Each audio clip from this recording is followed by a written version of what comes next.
Certainly we're impressed with the Genman approach. I don't know if you're still aligned with Genman's practices or whatever, but certainly we've attended Genman's lectures in the past and all the rest of it. While some of his practices I would think would be very difficult for an agent to keep up with,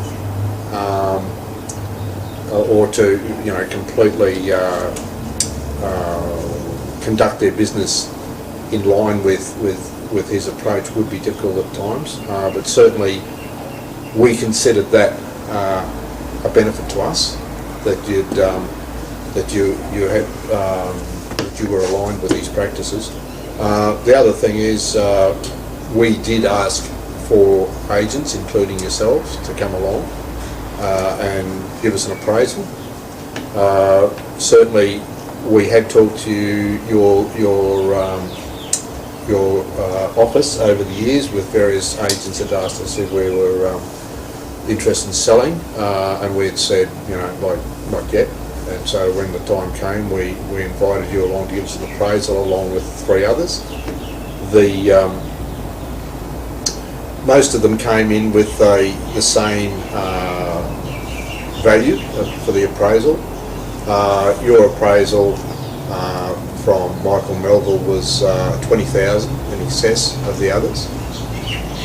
I was apprehensive about that because I thought maybe it's a bit ambitious, considering what the others were saying.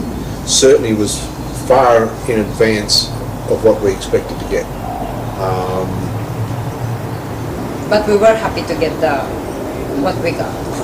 we're very happy with the price that we got, and Michael was able to achieve, or actually Michael and others from your office were able to achieve that the price that was stated within 2 days. The sign went up on the Friday and it was sold by midday on the Sunday.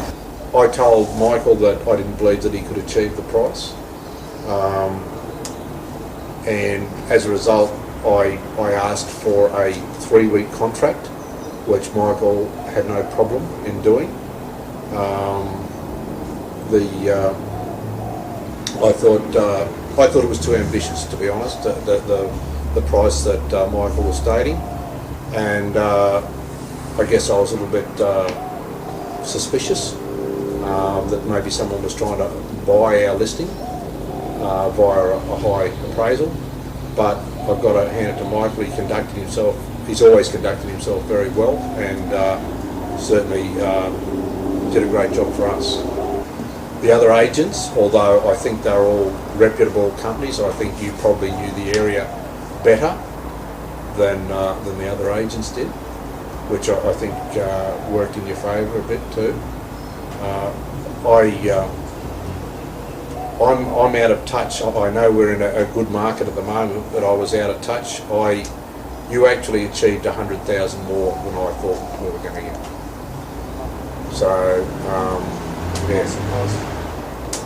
So yeah, we were very happy with it. I was thinking about 380, but the other agents were stating 460, and then, as I said, Michael came in at 20,000 higher than that.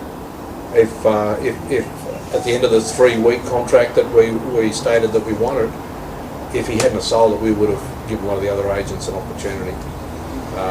One of the agents came to us and said we already had business dealings, and our reply was, well, we've already had business dealings with your office as well, via buying the house 10 years ago. Overall, I've got to say that we've been very happy with the service from Costigan Hills.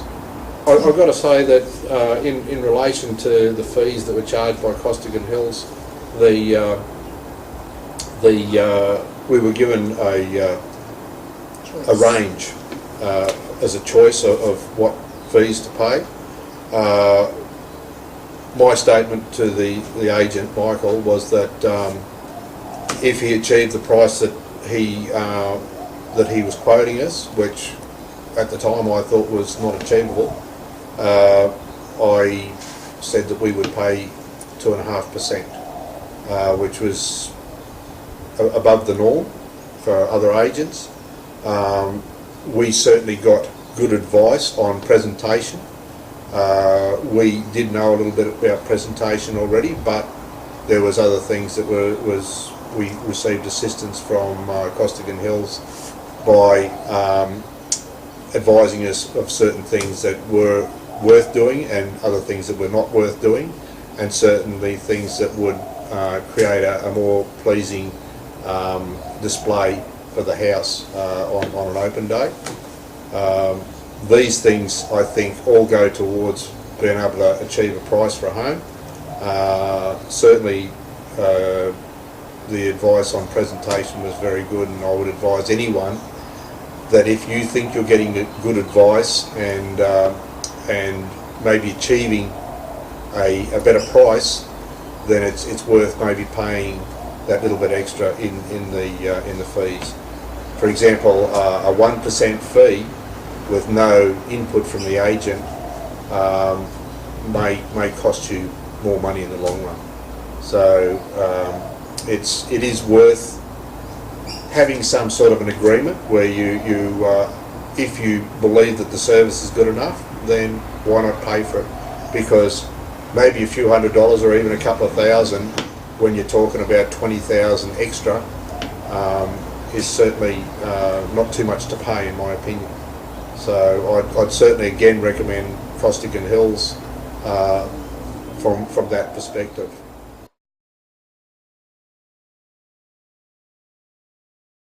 I'm happy for them to ring the home number if they want it. Oh, they can call me. That's fine, you know, that we're not, you didn't drag us in off the street from somewhere. Well, actually, sometimes when you see all these things, I don't know where I seen it, but sometimes at the back of my mind, I keep thinking that, oh, they probably got paid to say all this stuff. Jimmy Barnes is on Telstra's payroll now. Exactly, and so I just... Sabansky, or whatever her name is, she's bloody working for Telstra well, too. Well, they get paid, but we're not They're getting paid. They're going to make sure that we this. get good phone service. I don't know what Jimmy knows about phones, but anyway. But anyway, so you get paid for doing all this stuff. So I was thinking that, you know, that's not true, But anyway... in our case, we're fair dinkum. In our case, yes, we're really true. So, you know, they can call me, you can have my number, and yeah, so... no problem with that. Yeah, another thing too, that the extra money that we got that was achieved for us by Costigan Hills has allowed us a little bit extra to buy things for the renovation that we're currently doing here, and that's allowed us maybe a few more luxury items within this renovation. So all round, it's been a huge benefit to us. We appreciate yeah, really. We appreciate the good price that Michael got, and honestly, I didn't think he'd be able to get it, and I thought I was being kind. No disrespect intended, but you know, some people will come along and say, "We'll get you this and we'll get you that," and you know, a month later they say, "Oh, we've underestimated the market or overestimated the market or something. We'll have to drop the price," you know. And meanwhile, someone who's given you a fair appraisal has gone wanting without the listing. You know, I mean, you would see it all the time, I'd imagine. So and it's not only that. Sometimes they tell you this is how much the owner wants, and he say the price. And some of the people that, because I'm still looking at real estate, like, you know, what's the prices around the area, they would say $4.99 from $4.99 to whatever. And I said, so what is the price in between? So why can't they just say, like Michael says, 480, 580, just say this is what the owner wants. Between 480 and 500, 480,000 and $1. You know, that's I find. Yeah, tell me a price and we'll haggle with it from there. Yeah, and you need to guess which one. So in the middle of that. So why can't you just say this is what I want, 590 or 600, and that's it. Other people may find it different. It may work differently. Other people got a different perspective or perception of things. Right. The other thing is auctions. I mean, as soon as I see a house for auction, I just forget it. I'm not even bothered, because if you're going to go and get a loan, then you've got to get a building report and all that sort of stuff. Might be different now. Maybe, I don't know, but the thing is, it used to be that you had to get a building inspection, and then you turn up to the auction and you don't even get a look in. Wasted money. And all that money's been wasted. Plus, you know, It's just, and there's no, I guess, no good way of doing it, because if the owner pays for the building inspection, then people aren't going to trust it anyway because he paid for it. I think you've got a good agent. He represents your real estate well, Michael. He's a nice young fella, and certainly, as I said already, we're very happy with him.